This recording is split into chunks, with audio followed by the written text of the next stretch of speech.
surat 73-nya turun juga duluan, surat Muzammil, yang disuruh bangkit juga.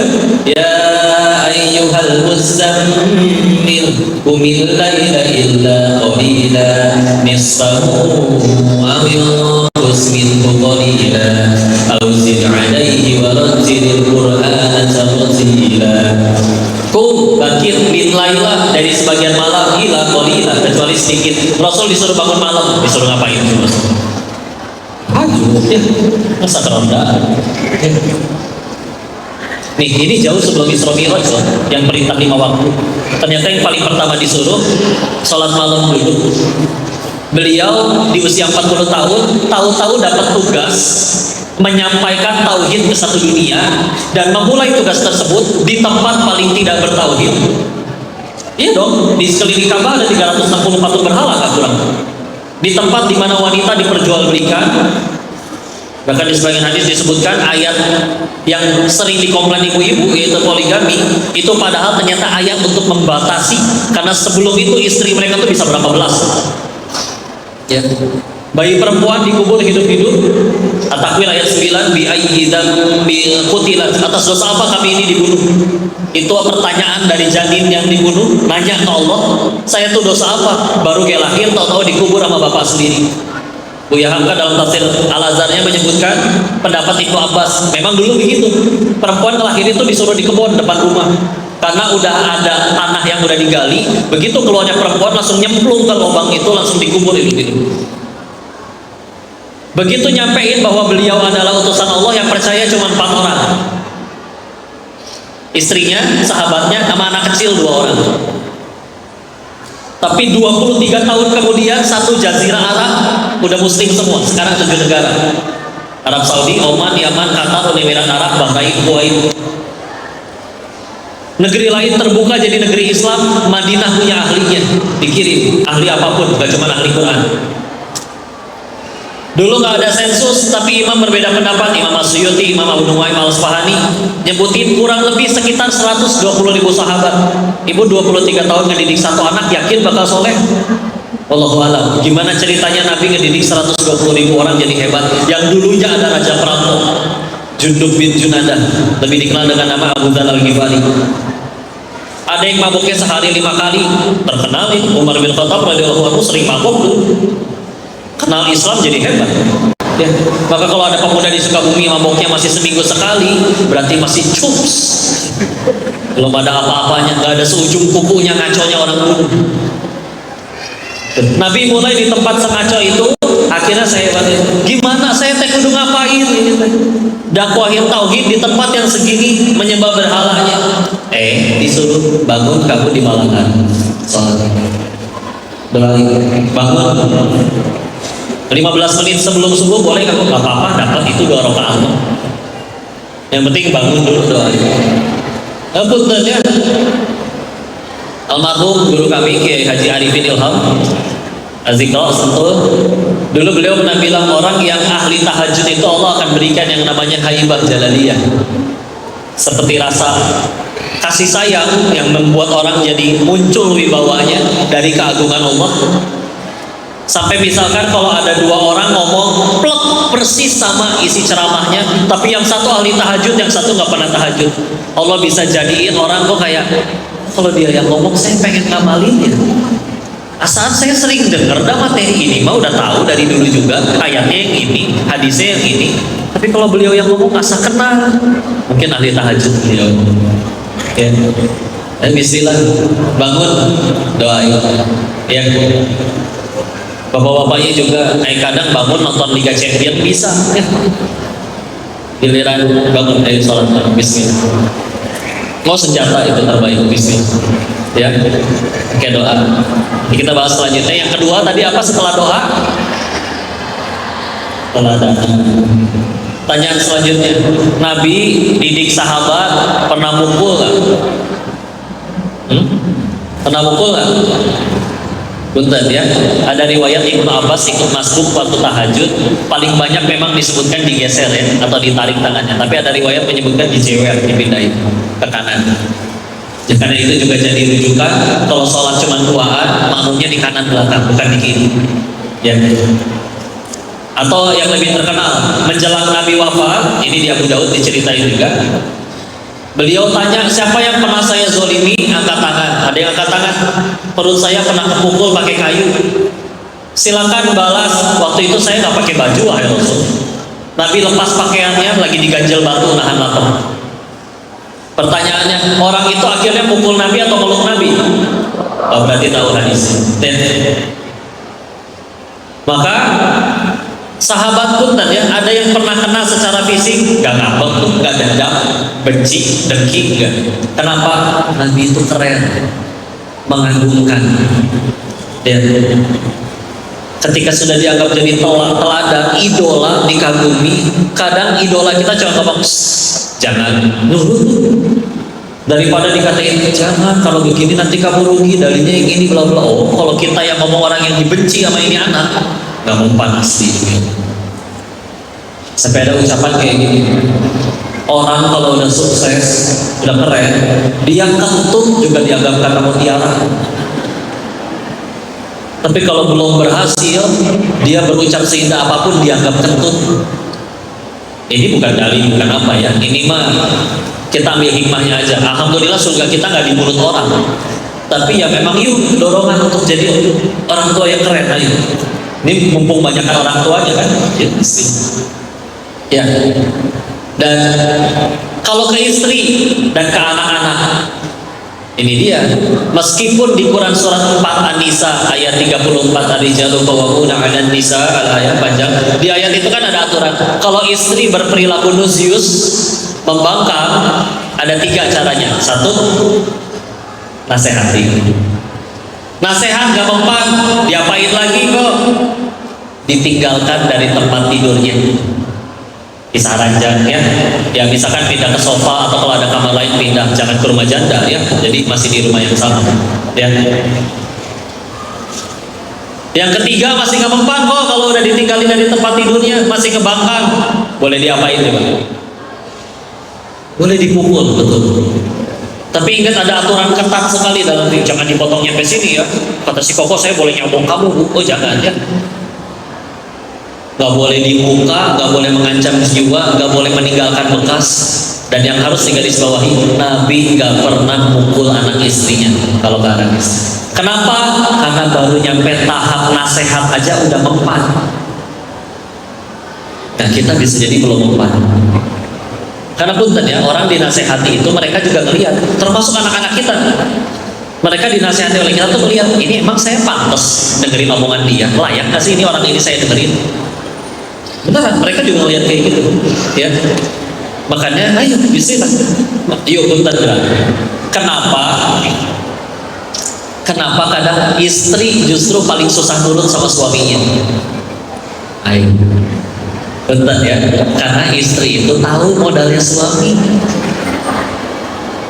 Iya, suami itu di luar tangannya dicium, dikagumi, dipanggil bos, dipanggil atasan. Giliran di rumah, alam bangun subuhnya 8:30. Kan itulah pentingnya ibadah ikhlas ya. Jadi ada orang, ikhlas itu kan ada orang, tidak ada orang, sama aja lempeng. Giliran di depan orang yang dibagun sofa. Giliran di rumah ke istri itu meninggal. Ya. Masya Allah ini juga ya. Ayo jadi orang yang bagus. Meskipun Nabi sendiri berkata, kalau putriku sendiri yang mencuri, aku sendiri yang potong tangannya. Tegas. Tapi masalahnya beliau nyampe tahap nasihat aja udah berhasil. Contoh Bu ya, Bu, Ibu panggil anaknya di kamar. Adek, belum keluar. Ibu ngapain? Teriak. Adek, masih belum bijil, belum keluar. Mau nggak mau, ibu tarik nafas. Adek, kaca pecah 3 ya. Si adek keluar lari tunggang langgang. Jujur, ibu langsung ngasih tahu alasan ibu manggil atau diomelin dulu?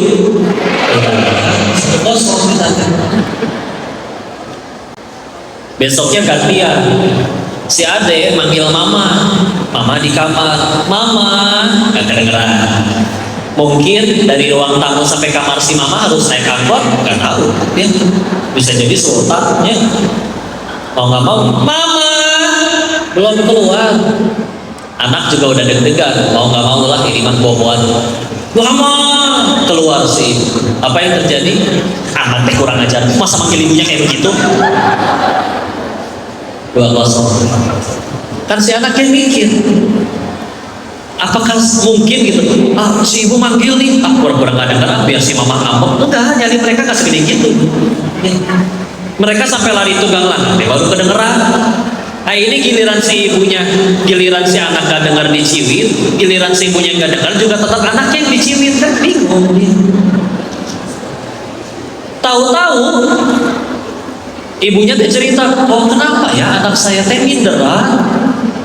Ataupun tentu fitrahnya anak itu mikir tempat paling aman, orang paling aman bagi dirinya adalah rumah dan mama. Tahu-tahu orang yang seharusnya paling aman dan nyaman malah paling sering banding-bandingin, ngomelin, iwit, marah tanpa jelas. Tahu-tahu si anak harus ketemu orang dengan beda-beda karakter, dia malu, minder. Sama yang harusnya paling sayang aja diomelin melulu. Apalagi diomelin, tahu-tahu anak tetangga datang, langsung lembut lagi. Anak teh menikah sih, kayak anak saya tuh. Kan sakit hati. Ya Allah, rasa perasaan saya bantuin si mama nyapu segala macam. Ini anak tetangga cuma minta gula, dipujinya segitunya. Jadi hati bu udah gitu. Curhat ya anak-anak kayak gitu biasa. Sehingga intinya mah adalah ayolah, dia jadi orang tua yang baik. Ya, ibu sukanya apa? Masak, sok atau masak. Dibilang gak ada waktu, bohong. Saya baca survei ya, manusia zaman sekarang itu megang handphone dalam sehari rata-rata, ada yang lebih ada yang kurang, megang handphone itu 313 kali dalam sehari. Meskipun cuma turun dari motor, buka, gak ada WA, kantongin lagi. WA aja paling dari mulut gibah atau ya. Coba kadang ada orang sekantor 10, terus mereka bikin grup lagi isinya 9, kecuali kepala cabangnya. Buat apa fungsi grup itu? Nih anak-anak sekolah juga, ada nggak grup yang nggak ada gurunya? Hati-hati Pak Guru ya. Tapi Pak Gurunya soalnya bikin grup yang nggak ada capseknya. Nggak ada orang yayasan dia ya. Udah lah ya. Kok buat kasih surprise kok? Oh ya udah ya, ada aja ya harusnya. Tapi ayo dalam sehari megang 313 kali. Dan dalam kalau durasi ya namanya rata-rata, ada lebih ada kurang, yaitu rata-rata 5 jam dalam sehari. Punten 5 jam emang jadi manfaat semua. Oh kadang cuma scroll lucu, tap layar, lanjut lagi. Udah tahu-tahu zuhurnya 2:30, asarnya 5:30, subuhnya 9:30 ya. Ayo beneran. Sukanya apa? Masak-masak ya, tuh banyak tutorialnya di YouTube. Ibu sukanya nukam, ada bu tutorial cara nukam di YouTube ya. Bismillah. Jadi orang tua yang mengakui punten ya. Pak Guru ini boleh ini. Oh ada murid-muridnya juga, tapi nggak apa-apa, kalian pura-pura nggak dengar dulu aja ya. Jadi kami nyobain kayak gini ya. Di kelas dibagiin kertas. Nah 5 menit ya nak. Untuk apa Pak Guru? Tolong tuliskan keutamaan orang tua kalian, kebaikannya, kelebihannya. Tapi punten ya, jangan kaget. Jangankan 5 menit, setengah jam juga itu anak masih ngelamun ngaguleng. Namun halus nasi bapak. Si mama tadi apa kelebihan mama saya itu? Nengok sambil mikir, duduk nengok tangan, ini masih biru diciwit bang, fresh loh ini tadi malam, kaki bekas kemoceng masih ada. Sekarang tahu-tahu suruh tulis kelebihan orang tuh, bingung pasti. Tapi pernah kami nemukan sedikit tidak banyak, ada anak yang nyampe minta kertas lagi karena belum selesai menuliskan keutamaan orang tuanya. Dan ketika dilihat ini anak lebih beradab, lebih sering belajar, lebih mudah menerima ilmu, orang tuanya juga jadi tokoh di masyarakat, banyak banget jadi manfaat bagi orang lain. Dan yang unik ketika ditanya, siapa idolamu nak selain Rasulullah? Jawabannya, ayah dan ibu saya. Bener atulah. Nih tuh, anak ibu nonton Cocomelon. Tahu Cocomelon? Nah, handphonenya ibu ambil, ngadat tuh. Ada masih. Ya. Tapi kalau misalkan anak ibu punya idola, datang ke Sukabumi, ke Cisaat misalkan, ngambil handphone anak si ibu, ngambek nggak handphonenya diambil sama idolanya? Enggak, malah senggol aku malah gitu. Rahim aku angkat gitu. Maka yuk, jadi orang tua yang mengagumkan. Nabi kan saudara nih, Nabi coba 23 tahun ngasihin segitu banyak sahabat. Emang ketemu di kuliah tiap hari ketemu? Enggak. Ibnu Abbas, manusia yang paling ngerti Quran setelah Nabi wafat, itu ketemu Nabi cuma umur 8 sampai umur 12. Berarti kelas 2 sampai kelas 6 SD. Apakah tiap hari selama 4 tahun penuh ketemu? Enggak. Nabi sibuknya kayak gitu, coba lihat. Ya. Tapi lihat, ketemunya sebentar dia nancep. Ya. Karena tadi Nabi doain mah pasti. Udah gitu beliau tuh keren, teladan, mengagumkan. Ayo jadi orang tua yang mengagumkan. Bismillah. Jadi orang tua yang ngerasa layak gitu anak itu untuk bikin saya, bang ibu saya beda dari mama yang lain. Insya Allah. Berarti minimal gimana kok yang kalau kita nyuruh kita juga lakuin lah. Udah minimal gitu dulu aja. Nah ayo ngapal, ya ibunya geng ngapal. Oh pasti kalah tuh apalan kita sama anak-anak, seenggaknya kita ngikut. Dan misalkan deh ayo sholat dulu deh, Allah mama juga belum. Nanggung adek, ini 2 episode lagi seru. Coba. Udah ya. Doa teladan. Itu ya. Punten, di dalam Al-Quran ada 17 percakapan antara orang tua dengan anak. Berapa? 17. Yang satu adalah percakapan ayah ibu dengan anaknya. 3 kubu ada ya, ayahnya ada, ibunya ada, anaknya ada. Yang satu. Yang 2 adalah percakapan ibunya saja dengan anaknya saja. Yang 14 adalah percakapan ayahnya dengan anaknya. Maka tolong direkam terus di-tag ke suaminya ya. Pak, kalau bapak cuma jadi suami yang tiap bulan nih gaji ya mah rezeki, tolong ya anak-anak kita jadi pada soleh, ngajar ngobrol enggak, nemenin enggak, atulah. Kita lihat beberapa contohnya ya. Contoh percakapan tersebut, contoh surat 2 Ibrahim ayat 133. A'udzu billahi minasyaitonir rajim. Am kuntum syuhada'a id hadara yaqubal maut id qala li banihi ma ta'buduna min ba'di. Bayangin kalian punya kakek raja, menjelang wafat ngumpulin anak cucu. Coba mau ngapain kira-kira kakek kita yang kaya ini? Bagi warisan kan mikirnya. Beliau mah satu, bertanya satu hal saja, mata buduna mimba'di, kalian tuh bakal nyembah apa setelah aku? Terserah ya, mau jadi konglomerat, mau jadi pengusaha, mau jadi pemimpin, mau jadi rakyat, kalian nyembah Allah, kumpul kita nanti surganya Allah. Daripada anak pertama perusahaan, anak kedua apartemen, anak ketiga showroom mobil, tapi gak peduli akidah mereka. Dunianya mudah Allah ambil, yang lebih repot kalau pulang gak kumpul bareng lagi. Itu ya dulu ya. Kok itu Nabi ada nggak yang Nabi? Berangkat surat 31 Luqman. Ada tafsir yang menyebutkan bahwa Luqman itu secara fisik memang tidak elok. Dia nggak tampan, nggak ganteng, berkulit hitam, berambut keriting, dan diceritakan anak-anaknya musyrik semua tadi. Tapi dengan hikmah yang Allah berikan jadi saleh. Dan nasihatnya dimulai dari ayat ke-13.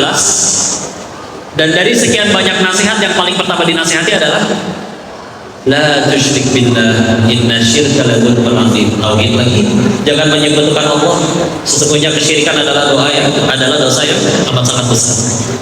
Perintah jangan sombong ada di 18-nya, wala tamshi fil ardi maraha, tapi nanti tauhid dulu paling beres betul ya.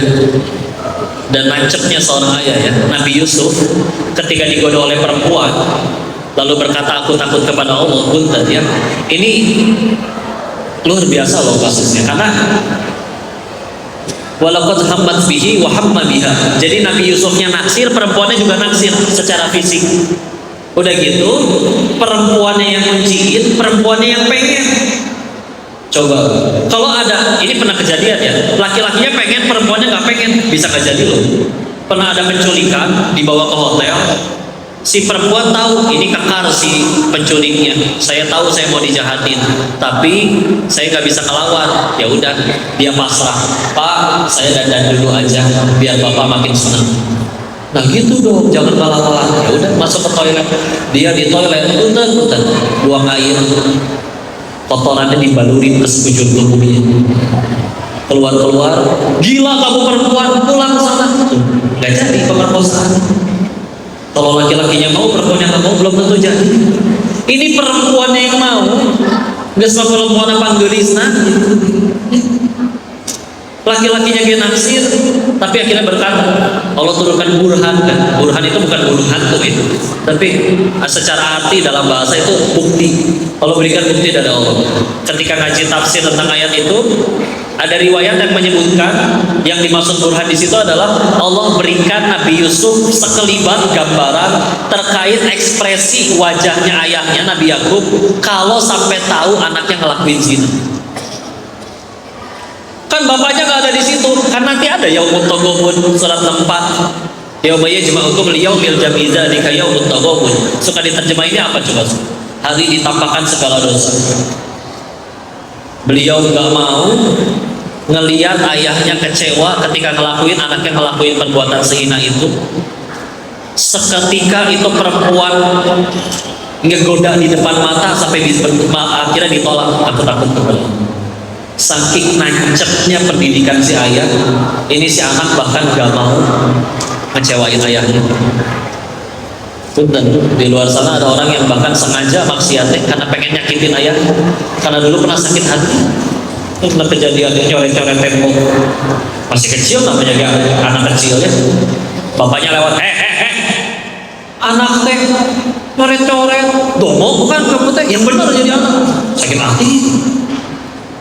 Besoknya bapaknya lewat lagi, tadinya lagi main handphone, ngambil krayon sengaja. Mana si bapak? Pas lewat tanpa tinggal coret gitu.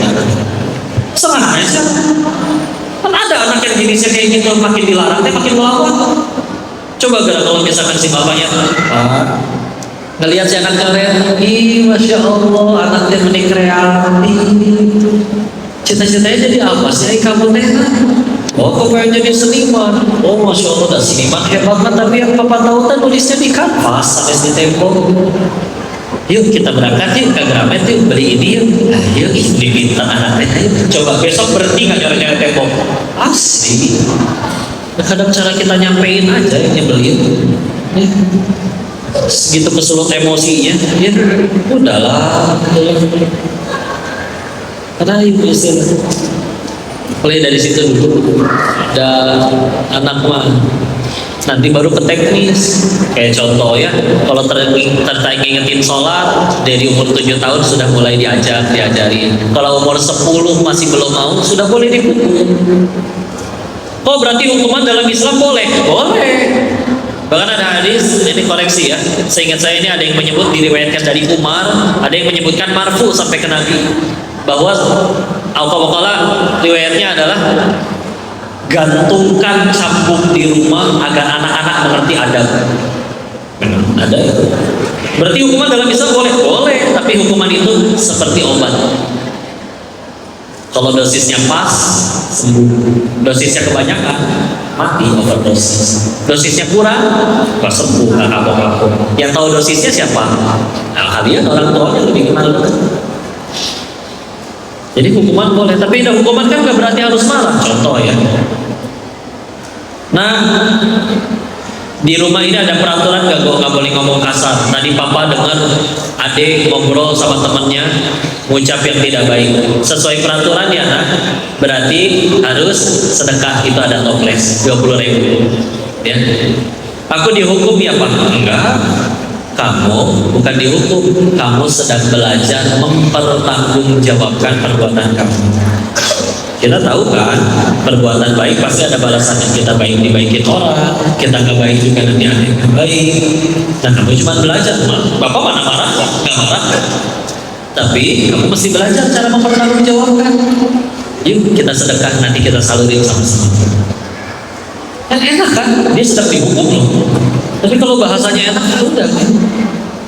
Ya, maka udah nanti tinggal bicara teknis. Kata Ali bin Abi Thalib, dari usia lahir sampai nanti mulai usia tamyiz itu udah mulai bisa bedain mana baik mana buruk bagi dirinya. Ya mungkin biasanya mulai masuk kelas SD ya. Maka udah boleh, maka diperlakukan seperti raja. Dan karena memang di usia itu cara belajarnya bukan diajarin tapi meniru. Orang tuanya ngomong nah. Dia juga nggak niat manggil mama, tapi akhirnya mulutnya bunyi nah. Ada ponakannya, anaknya adik, waktu itu masih 2 tahun kurang, minta es krim.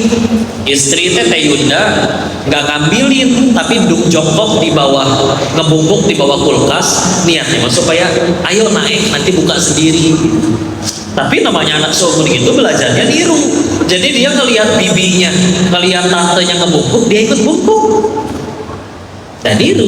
Makanya Allah aturin fitrahnya anak di usia kayak gitu nggak suka nggak nyaman sama orang lain. Paling nyaman sama ibu sendiri. Beda dengan nanti udah gede, udah punya aktivitas, ada janjian mah teman SMP aku, teman SMA aku. Karena memang di usia gitu, ya silakan belajar senam sebanyak-banyaknya, tiru orang tuanya. Tinggal mudah-mudahan ibunya lah yang ditiru. Ya. Sekarang kadang kembali, kecil suruh main terus keluar, giliran udah gede jangan keluar, nah nggak boleh. Sedangkan dia sudah harus terjun ke masyarakat. Ya. Bu, pengen kalau bicaranya kajian full ilmu ya istilahnya memang kadang-kadang kalau ibu-ibu harus disertai canda tawa ya. Tapi masya Allah karena tadi melihat wah kayaknya ini ahli ilmu semua maka bismillah ya saya memang tadi sengaja kurangin bercanda ya karena wah ini para ahli ilmu semua nanti insya Allah ya alhamdulillah mulai dari situ dulu ya, nanti usia dari SMP dari tamyiz sampai ke balik ya mungkin dari SD kelas 4, 5, 6 biasanya tergantung sampai nanti usia SMP menuju balik maka cara diperlakukannya adalah seperti Sayyidina Ali seperti tentara seperti prajurit namanya prajurit sudah mulai kena peraturan prestasi dapat hadiah nggak berbuat sesuatu yang dilarang udah mulai kena konsekuensi kehidupan daripada mereka nanti belajarnya pakai banyak kejadian ternyata nyolong tuh nggak boleh taunya kamu nggak boleh gimana habis saya nyolong digebukin warga masa belajarnya harus digebukin dulu mulai dari dulu ya nanti usia balik sampai dewasa diperlakukannya sebagaimana sahabat yang namanya sahabat diajak ngobrol dek menurut kamu gimana? Papa kayaknya mau pindah rumah nih ke sana. Padahal udah fix, sudah dibayar rumahnya juga, udah pasti pindah. Tapi diajak ngobrol. Udah. Gampang sederhana bismillah. Mama mau es krim. Udah dibeli es krimnya sama ibu. Tapi bilangin, nah ketahuilah bersatu seluruh tukang es krim seplanet bumi. Kalau Allah gak ngizinin kamu dapat es krim, kamu gak dapat es krim. Yang bisa siapa dong? Allah. Yuk berdoa yuk. Ya Allah pengen es krim, amin. Udah alhamdulillah yang penting nyebut Allah. Nih ada es krim dari Allah. Alhamdulillah. Itu kan rasanya kalau bergantung ke Allah. Padahal udah dibeli dari tadi. Apa kayak gitu sih? Dapet tadi ya, dulu waktu nyantren di Darut Tauhid 95% anak yang bermasalah adalah anak-anak yang di rumahnya jadi sultan. Ada masalah, nggak pernah dihukum, berbuat salah, nggak pernah ada tanggung jawab, dan malah yang dipecat ART-nya, asisten rumah tangganya. Maka ketika akhirnya dia udah besar dan harus ketemu peraturan, nggak bisa, karena bagi dia dirinya adalah peraturan. Ketemu peraturan yang asli, nggak bisa. Nggak bisa. Ya, alhamdulillah ya. Semoga Allah jaga ya anak-anaknya ini anak-anak yang soleh-solehah. Ya bismillah memantaskan diri. Pernah ada pertanyaan kayak gini. Istri nanya ke suaminya, gimana ya masa depan anak kita ini internet mengerikan dan lain-lain. Dijawab, apa andil kita buat anak kita sih Bu? Apa kita yang bikin kaki atau tangannya, bikin alisnya? Jangankan bikin anak, kita gambar anak aja petok jelek. Coba sok ibu gambar orang, yang paling gitu bulat, keris. Maka tenanglah, anak kita kan punya Allah. Tugas kita satu, melayakkan diri kita di hadapan penciptaannya. Contoh surat Al-Kahfi, waktu Nabi Musa sama Nabi Khidir berpetualang kan di ayat 60 sampai 82 ya. Terus akhirnya ada rumah anak yatim mau roboh, dibangun. Di ayat 82 kan dikasih tahu alasan kenapa rumah anak yatim ini dibangun, karena Nabi Musa komplain, kita datang ke kota ini gak ada yang jamu loh. Dan kamu malah nolongin perbuatan baik kayak gini, ngebangun rumah anak yatim. Harusnya perbuatan kamu layak nih untuk didapat jamuan. Dibilang jangan banyak tanya, kata Nabi ini.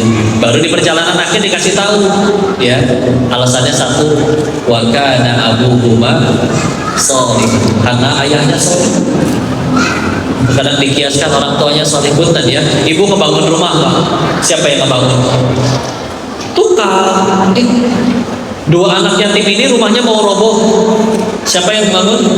Allah utus dua orang nabi untuk jadi tukang ini. Karena apa? Satu alasan, orang tuanya soleh. Sehingga ilmu kita mulai dulu. Bahkan kalau saya ngaji tafsir ayat ini dengan Ustaz Budi Asari, beliau bilang, bahkan ternyata disebutkan yang soleh bukan ayahnya, tapi ayahnya punya ayah lagi, punya ayah lagi, punya ayah lagi, sampai 7 turunan. Jadi kalau ada orang suka bercanda kaya 7 turunan, dari tafsir ayat itu bisa jadi.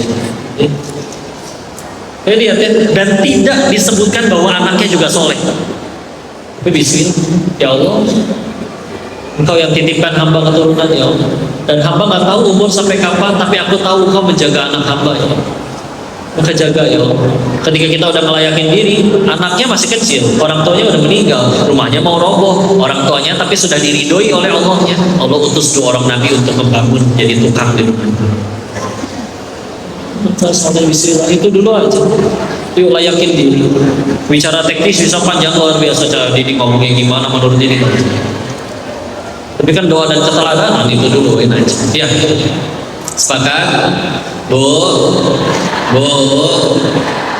saya mau tanya, ibu-ibu kenapa kalau foto tuh gak bisa sekali? Sekali kok, sekali. Enggak, tetap aja minimal 2-3 kali. Belum timernya. Kadang lucu ya. Ayo foto 10 orang. Jujur ya Bu ya, ibu foto 10 orang. Yang 9 udah cantik, tapi ibu merem sendiri. Diulang gak? Jujur. Ayo diulang, kadang tapi saya kasihan sama yang foto. Deh, tolong jangan gendut ya. Gimana? Caranya gimana? Ibu mah licik sih, yang makan banyak kan ibu. Masa saya yang diomelin? Ulang. Foto diulang. 10 orang yang sama, kamera sama, tempat sama. Sekarang yang 9 merem, ibu cantik sendiri. Itu kan yang diambil status. Egois. Luar biasa, ini rasa kuat di muka bumi. Tapi dari ibu-ibu mah sayang, disayang sama Allah ya. Tahu bukti sayangnya? Contoh, siapa yang kesini naik motor? Jujur Bu, berapa kali ibu sen kiri belok kanan? Lebih sering cilaka atau selamat Bu? Yang celaka yang belakang kagok liatin ibu, tahu nggak? Mau ke kiri apa ke kanan ini? Mana begitu masuknya langsung ke tengah, diklaksonin dia pakai headset, ajib. Tapi dari mereka lah terlahir anak yang soleh-soleh. Laki-laki disuruh ngelahirin gak akan kuat, benar. Potensi rasa paling sakitnya laki-laki itu patah tulang. Tapi kalau perempuan, melahirkan Bu, kok jadi patah hati? Drama sih Bu. Kan saya bilang secara fisik. Patah hati. Melahirkan sakit nggak Bu? Pernah ada dokter bilang begini, kalau di sini ada dokter koreksi ya, tapi dia bilang kayak begini, melahirkan itu 27 kali lipat lebih sakit daripada patah tulang. Betul nggak Bu? Sampai pernah melihat ada ibu-ibu berkata, ih ya ampun kok sakit, amit-amit mas saya nggak mau lagi. Tapi sekarang anaknya 4 begi nanti. Oh suka bumi hujan wae, hanya mah nggak ada jadi pahala kalau sama suami itu ya. Tapi ya udah, ya kuat lah itu. Laki-laki sudah melahirkan belum tentu kuat, ya kan? Makanya saking kuatnya, saya perhatikan film-film azab pemeran utamanya memang wanita semua, karena kuat. Naikin jatuhin kan ya. Kalau misalnya ibu mas ya, ibu suka nggak dikasih uang 100 juta? Suka, tapi palsu. Maksudnya naon sih kok? Contoh, kadang-kadang kita suka sama yang palsu-palsu. Contoh ya, begitu ketemu teman reunian, teman ibu berkata, ibu kok tiap hari tambah muda terus sih? Menurut ibu asli ucapan kayak gitu? Langsung tanya aja, ibu mau pinjam duit berapa? Silakan. Tapi kadang kita mah percaya, giliran di toilet ya balik kaca. Iya juga ya. Gak bisa, ya. Ada waktunya. Dulu ibu pakai seragam SMA lucu. Sekarang ibu pakai lagi seragam SMA-nya, tambah lucu. Ya, ada di sini. Orang bilang wanita itu lebih banyak mengucap katanya. Bisa 20.000 sampai 21.000 kata per hari. Laki-laki 5.000 sampai 7.000. Jadi memang agak ada kecenderungan bunyi dulu, mikir belakangan. Mau dicoba? Tes. Bu, ibu kalau dikejar anjing ngapain? Padahal ibu sama anjing larinya kencengan siapa? Apain lari? Jongkok. Ulangi ya, ada lagi nih. Bu, apa ibu pengen punya suami yang jujur? Tanya kedua, ibu siap kalau suami ibu mengatakan yang sejujurnya?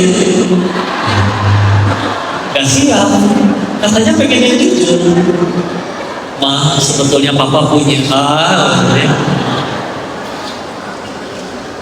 Kalau bapak mau makan seblak, udah jelas, mah nyeblak yuk, 3 kata, mah nyeblak yuk.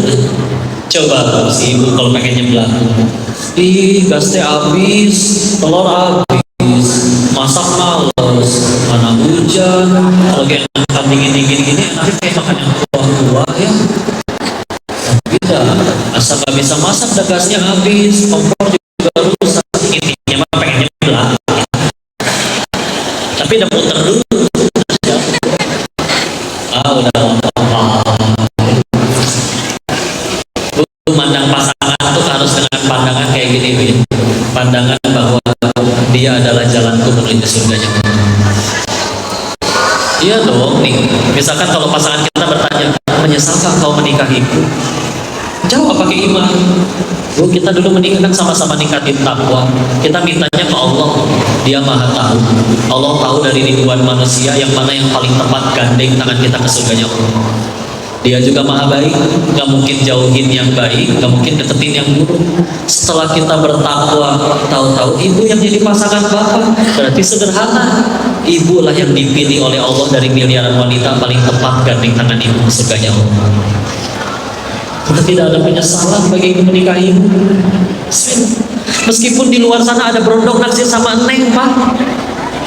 Dia six pack. Ibu tahu dari mana dia six pack? Oh ya maaf, hilang.